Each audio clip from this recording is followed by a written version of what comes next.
नौकरी के बदले जमीन घोटाले में तेजस्वी यादव से की जा रही है पूछताछ। 11:30 बजे के करीब ईडी दफ्तर पहुंचे तेजस्वी यादव। तेजस्वी यादव से पहले उनके समर्थक ईडी दफ्तर पहुंच गए। ईडी दफ्तर को तेजस्वी के समर्थकों ने घेरा।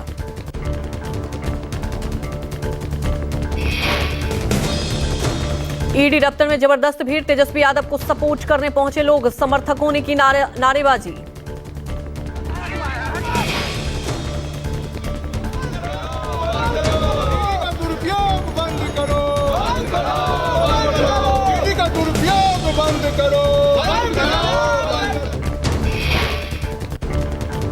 कल लालू यादव से भी ईडी ने की थी पूछताछ। करीब 10 घंटे तक लालू यादव से सवाल जवाब किए गए थे।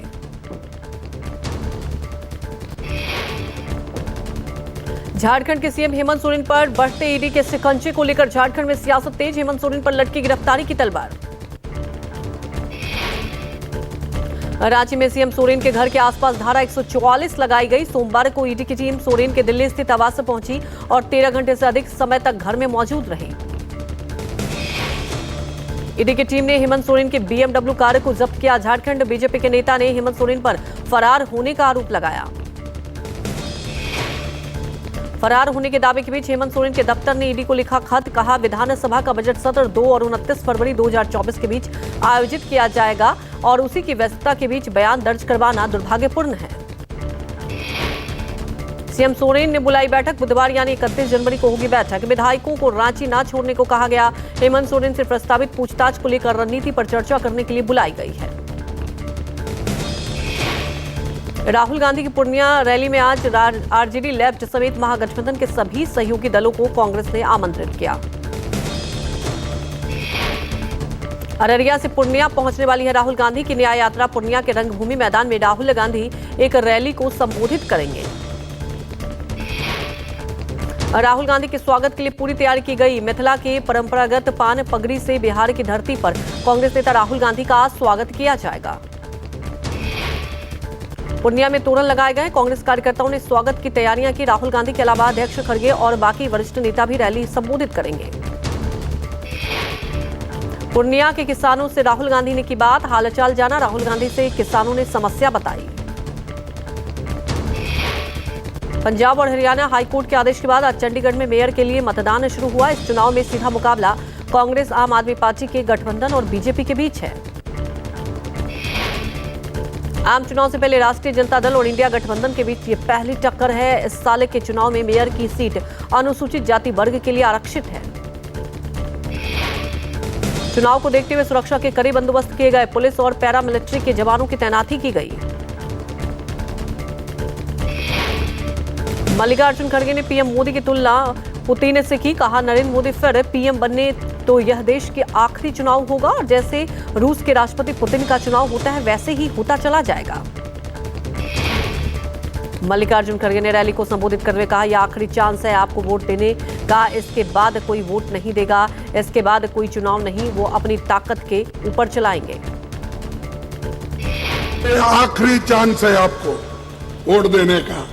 इसके बाद कोई वोट नहीं देगा। इसके बाद वो चुनाव उन्हें अपनी ताकत के ऊपर वो चलाएंगे। लोकसभा चुनाव से पहले इंडिया गठबंधन में माथापच्ची बढ़ी। नीतीश कुमार के गठबंधन से बाहर होने के बाद गुलाम नबी आजाद ने कांग्रेस पर तंज कसा। अकेले चलना कहीं नहीं ले जाएगा। प्लेन टेक ऑफ करती है गिर गया। गुलाम नबी आजाद ने भारत जोड़ो न्याय यात्रा अकेले शुरू करने पर कांग्रेस की आलोचना की। कहा, अलायंस की एकता उसी दिन टूट गई जब न्याय यात्रा अकेले शुरू की गई थी। तो 26 की लिस्ट, लेकिन चलेंगे अकेला। तुमको साथ में लेंगे। तुमको दूसरे स्टेटों की रोशनी नहीं दिखाएंगे। वहां हमारी दादागिरी चलेगी। खत्म कहानी। लीडरों का तजुर्बा है जो टेक ऑफ होने से पहले गिर रहा है। जेडीयू नेता केसी त्यागी ने इंडिया गठबंधन पर कहा, इंडिया गठबंधन के घटक दलों में समन्वय कायम नहीं हो पाया। बाहर से देखने में सब कुछ सामान्य था। कांग्रेस पार्टी बड़े पदों को हथियाने में लगी हुई थी। इंडिया गठबंधन में घटक दलों में समन्वय कायम नहीं हो पाया। बाहर से दिखने पे सब सामान्य था। कांग्रेस पार्टी बड़े पदों को हथियाने में लगे हुए थे। बीजेपी नेता रविशंकर प्रसाद ने इंडिया गठबंधन पर कहा, रिश्ता व्यक्तिगत हो या राजनीतिक हो, विश्वास पर चलता है। क्या इंडिया गठबंधन में विश्वास है?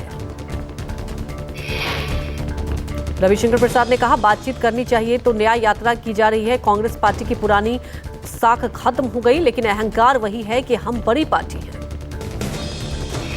बातचीत करना चाहिए तो कोई न्याय यात्रा कर रहा है। जहां जहां घुसते हैं वहां पार्टी भाग जाती है। कांग्रेस पार्टी की पुरानी साख खत्म हो गई है, लेकिन अहंकार वही है कि हम तो बहुत बड़ी पार्टी हैं। टीएमसी के प्रदेश महासचिव कुणाल घोष ने कहा कि सीट शेयरिंग का अंतिम फैसला सीएम ममता बनर्जी को करना है, पर अधीर रंजन चौधरी लगातार हमारी पार्टी और सरकार को बदनाम करते रहे। वो बीजेपी के एजेंट की तरह काम कर रहे हैं। ये सीटों का बात, ये ममता बनर्जी फाइनल डिसीजन उनका हाथ में है, लेकिन जिस तरह कांग्रेस लीडर अधीर चौधरी खुलेआम ममता जी, अभिषेक जी, हमारा पार्टी, हमारा सरकार को मैलाइन कर रहे हैं, वो भाजपा का एजेंट बनकर सीपीएम के साथ में मिलकर वो काम। अधीर रंजन को लेकर टीएमसी में शुरू हुई बयानबाजी पर जयराम रमेश ने बयान दिया। कहा, अधीर रंजन चौधरी कोई ट्रोजन हॉर्स नहीं है, उनको पार्टी चलानी है, संगठन चलाना है, कार्यकर्ताओं को जोश में रखना है। जयराम रमेश बोले, गठबंधन में रहकर ही हम बीजेपी का मुकाबला करेंगे। टीएमसी का मकसद है बीजेपी को हराना और कांग्रेस का भी मकसद है बीजेपी को हराना। इंडिया गठबंधन में है, इंडिया गठबंधन में होकर ही हम बीजेपी का मुकाबला करेंगे। टीएमसी का मकसद है बीजेपी को हराना, कांग्रेस का मकसद है बीजेपी को हराना। संजय राउत ने बीजेपी पर निशाना साधा। कहा, नीतीश कुमार को तोड़ो, शिवसेना को तोड़ो, हेमंत सोरेन पर छापेमारी करो, केजरीवाल पर छापेमारी करो। ये नौटंकी क्यों चल रही है? कुमार को तोड़ो, शिवसेना को तोड़ो, एनसीपी को तोड़ो, हेमंत सोरेन के ऊपर रेड करो, केजरीवाल जी के ऊपर रेड करो। हाँ, ये नौटंकी क्यों चल रही है? आप डर गए हो 400 पार के, आपको 200 नहीं, आप 200 पार नहीं करने जा रहे। महाराष्ट्र में सीट शेयरिंग को लेकर महाविकास अघाड़ी की आज बैठक। राज्य में सीट शेयरिंग पर कांग्रेस, एनसीपी, शरद गुट और यूबीटी के बीच लग सकती है अंतिम मुहर। तमिलनाडु में सीट शेयरिंग पर इंडिया गठबंधन घटक दलों की बैठक। डीएम के नेतृत्व से मिलेगा दलित राजनीतिक दल। 4 फरवरी को डीएमके की वाम दलों के साथ होगी बैठक। टीएमसी महासचिव अभिषेक बनर्जी से फिर किया कांग्रेस पर हमला। अभिषेक ने कहा, हमने सीट शेयरिंग के लिए कांग्रेस का 8 महीने इंतजार किया, लेकिन वो बार बार टालते रहे। संसद के बजट सत्र से पहले आज सर्वदलीय बैठक बुलाई गई। संसद के पुस्तकालय भवन में सभी दल के सदस्यों से बजट सत्र को लेकर मंथन किया गया। संसदीय कार्य मंत्री प्रहलाद जोशी संसद के दोनों सदनों में राजनीतिक दलों के नेताओं के साथ बैठक कर रहे हैं। संसद का अधिवेशन 31 जनवरी 2024 को राष्ट्रपति के अभिभाषण के साथ शुरू होगा। केंद्रीय वित्त मंत्री श्रीमती निर्मला सीतारमण 1 फरवरी को अंतरिम केंद्रीय बजट पेश करेंगी। सभी दलों का बजट सत्र की जानकारी दी गई। बापू की 76वीं पुण्यतिथि मना रहा है देश। प्रधानमंत्री मोदी ने राजघाट पहुंचकर महात्मा गांधी को श्रद्धांजलि अर्पित की। राजघाट पर पहुंचे गणमान्य दिल्ली के उपराज्यपाल विनय सक्सेना ने राजघाट पर महात्मा गांधी को उनकी 76वीं पुण्यतिथि पर पुष्पांजलि अर्पित की। कांग्रेस सांसद राहुल गांधी ने महात्मा गांधी की 76वीं पुण्यतिथि पर श्रद्धांजलि दी। अररिया में बापू को पुष्प अर्पित किए। उत्तराखंड के मुख्यमंत्री पुष्कर सिंह धामी ने देहरादून में मुख्यमंत्री आवास में राष्ट्रपिता महात्मा गांधी को याद किया। सीएम धामी ने पुष्प अर्पित किए। महात्मा गांधी की पुण्यतिथि पर सीएम योगी ने नमन किया। सीएम योगी ने लखनऊ में बापू की प्रतिमा पर फूल अर्पित किए।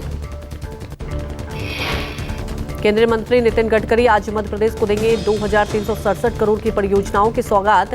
जबलपुर के वेटनरी कॉलेज मैदान में आयोजित कार्यक्रम में सीएम मोहन यादव भी मौजूद होंगे। यूपी सीएम योगी आदित्यनाथ के ड्रीम प्रोजेक्ट फिल्म सिटी के लिए आज खुलेगी टेक्निकल बिड। यमुना अथॉरिटी दोपहर 2:30 बजे बिड लगाने वाली 4 कंपनियों में से एक का करेगी चयन। केंद्र सरकार ने महिला कर्मचारियों के लिए किया बड़ा ऐलान। पति की जगह बेटे या बेटी को भी बना सकेगी फैमिली पेंशन का हकदार। सिविल सर्विसेज पेंशन रूल्स 2021 में बड़ा बदलाव। वाराणसी कोर्ट में ज्ञानव्यापी परिसर के तहखाने में पूजा की अनुमति संबंधी याचिका पर सुनवाई। याचिकाकर्ताओं ने तहखाने में 1993 से बंद पूजा पाठ दोबारा शुरू करने की अनुमति मांगी है। महाराष्ट्र में खिचड़ी घोटाले में यूबीटी नेता संजय राउत के भाई को ईडी ने किया तलब। संदीप राउत को आज होना है पेश। 18 जनवरी को ईडी ने पूछताछ के बाद सूरज चौहान को किया था गिरफ्तार। केंद्रीय सहकारिता मंत्री अमित शाह देंगे सौगात। कृषि और ग्रामीण विकास बैंकों और सहकारी समितियों के रजिस्ट्रार के लिए एक कंप्यूटरीकरण परियोजना की शुरुआत करेंगे। इस कार्यक्रम का आयोजन सहकारिता मंत्रालय द्वारा राष्ट्रीय सहकारी विकास निगम के सहयोग से किया जा रहा है। दिल्ली एनसीआर में घना कोहरा, विजिबिलिटी शून्य। सुबह स्कूल बस और दफ्तर जाने वाले लोगों को कोहरे की वजह से मुश्किलें बढ़ी। दिल्ली के एम्स इलाके में विजिबिलिटी बेहद कम रही। लोगों को गाड़ियों के हेडलाइट जलाकर निकलना पड़ा। कई जगह जाम की स्थिति भी रही। दिल्ली में मुंड्रिका इलाके में भी कम रही विजिबिलिटी। 2-3 से कोहरा कम होने की वजह से लोगों को राहत मिली थी। नोएडा में भी कड़ाके की ठंड और कोहरे की मार। सुबह कोहरे की वजह से अंधेरा छाया रहा। दिल्ली से सटे गाजियाबाद की भी तस्वीरें सामने आई। घने कोहरे में घिरा दिखा गाजियाबाद। लोगों की मुश्किलें बढ़ी। दिल्ली में कोहरे के कारण कई ट्रेनें देर से चल रही। परिचालन में देरी के कारण यात्रियों को परेशानी का सामना करना पड़ा। दिल्ली रेलवे स्टेशन पर यात्रियों की भीड़। रेलवे के साथ साथ हवाई यात्रा पर भी कोहरे की मार। कई उड़ानें डिले। एयरपोर्ट पर यात्रियों का इंतजार लंबा हुआ। मौसम विभाग के मुताबिक दिल्ली वालों को कल से कोहरे से राहत मिल सकती है, लेकिन ये राहत केवल 2 दिन की रहेगी। फरवरी के पहले हफ्ते में घना कोहरा रहेगा। 31 जनवरी और 1 फरवरी को दिल्ली में हल्की बारिश के आसार, जिसके बाद कोहरे से राहत मिल सकती है, पर तापमान गिरने से ठंड और बढ़ेगी। पंजाब के अमृतसर और पटियाला में विजिबिलिटी 25 मीटर और हरियाणा में अंबाला में भी विजिबिलिटी 25 मीटर दर्ज हुई। तमिलनाडु के नीलगिरी में शीतलहर जारी है। तापमान में गिरावट के कारण पेड़ पौधे पर बर्फ देखी गई। जम्मू कश्मीर में बर्फबारी का सूखा खत्म। गुलमर्ग में भारी बर्फबारी हुई। गुलमर्ग की पहाड़ियां बर्फ से ढकी रही। गुलमर्ग में कई इंच की बर्फ जमी। मौसम विभाग के मुताबिक अगले 1 सप्ताह तक गुलमर्ग और आसपास के इलाकों में बर्फ गिरेगी। कई जगह बारिश के भी आशंका। सोनमर्ग में भी भारी बर्फबारी। पहाड़ियां बर्फ से ढकी। पहाड़ों पर 5 इंच तक बर्फ गिरी। पीर की गली और जोजिला पास, अनंतनाग और पहलगाम में भी हुई बर्फबारी। दिल्ली में ठंड से बचने के लिए अंगीठी बनी मौत की वजह। दिल्ली के मैदान गढ़ी में मां बेटी की मौत। 3 लोगों का चल रहा है इलाज। ठंड होने की वजह से घर में जलाई गई थी अंगीठी। वेंटिलेशन ना होने की वजह से दम घुटने से मौत हुई। मौके पर पहुंची पुलिस तो कमरे में हर और धुआं था। रुद्रप्रयाग में सीएम धामी ने नारी शक्ति वंदन महोत्सव में लिया हिस्सा। अगस्त ऋषि की तपोस्थली में 467 करोड़ 78 लाख की योजनाओं का लोकार्पण और शिलान्यास किया। सीएम पुष्कर सिंह धामी ने रुद्रप्रयाग नारी शक्ति वंदन महोत्सव का अंतर्गत आयोजित किया और कहा कि प्रदेश में जल्द लागू होगी यूसीसी। सीएम ने महिलाओं को संबोधित करते हुए कहा, हमारी मातृशक्ति सही मायनों में पीएम के आत्मनिर्भर भारत और वोकल फॉर लोकल के मंत्र को धरातल पर उतारने का काम कर रही है। निवेशकों को हम प्राथमिकता देने वाले हैं। उद्योग लगाने वाले भी उन लोगों को हम समस्त प्रकार की सुविधाएं केवल उनको इस आधार पर देने वाले हैं कि वो सबसे पहले हमारे यहाँ पर अधिक से अधिक नौकरियों का सृजन करेंगे, अधिक से अधिक हमारे नौजवान युवा भाई बहनों के लिए रोजगार का काम करेंगे। अयोध्या में राम मंदिर में वीवीआईपी दर्शनार्थियों के लिए खोले जाएंगे 3 नए द्वार। भक्तों को रामलला के करीब से कराए जाएंगे दर्शन। जन्मभूमि पथ पर आम श्रद्धालुओं की सहूलियत के लिए लिया गया फैसला। अयोध्या राम मंदिर प्राण प्रतिष्ठा समारोह में शिरकत करने वाले मुस्लिम मौलाना के खिलाफ फतवा। अखिल भारतीय इमाम संगठन के चीफ इमाम डॉक्टर इमाम उमेर अहमद में मिल रही है जाने से मारने की धमकी। राजधानी दिल्ली के विजय चौक पर बीटिंग रिट्रीट सेरेमनी। 31 स्वदेशी और देशभक्ति से प्रेरित धुनों से निभाना समारोह। बीटिंग रिट्रीट में पीएम मोदी, रक्षा मंत्री सहित तीनों सेना प्रमुख मौजूद रहे। जम्मू के मौलाना आजाद स्टेडियम में बीटिंग रिट्रीट समारोह। सोमवार को हुए समारोह में उपराज्यपाल मनोज सिन्हा हुए शामिल। अमेरिका के जॉर्जिया में एक भारतीय छात्र के हथौड़े से मारकर बेरहमी से हत्या। एमबीए स्टूडेंट मृतक विवेक सैनी हरियाणा के पंचकुला का रहने वाला था। अमेरिका में H-1B वीजा के रिन्यूअल की प्रक्रिया आसान की गई। पायलट प्रोजेक्ट के तहत अब नवीनीकरण के लिए ऑनलाइन कर सकेंगे अप्लाई। भारतीयों को होगा सबसे ज्यादा फायदा। मालदीव से भारतीयों का मुंह हुआ भंग। टॉप 10 टूरिस्ट देशों में भारत 3 से नंबर 5 पर पहुंचा। साल 2023 में मालदीव के टूरिज्म मार्केट में भारतीयों का योगदान 11% था। तमिलनाडु में काबुल में सोमवार को राजनयिक प्रतिनिधियों की बैठक बुलाई गई। बैठक में भारत सहित 10 देशों के शामिल होने का तालिबान ने किया दावा। भारत की तरफ से नहीं आई कोई प्रतिक्रिया।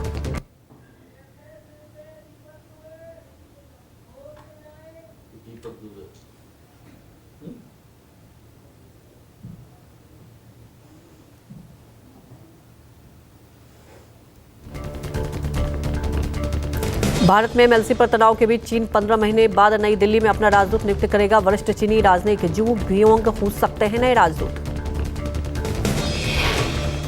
मिस्र की राजधानी काहिरा स्थित भारतीय दूतावास में गणतंत्र दिवस समारोह। मिस्र की बच्ची करीमन ने बांधा समाज।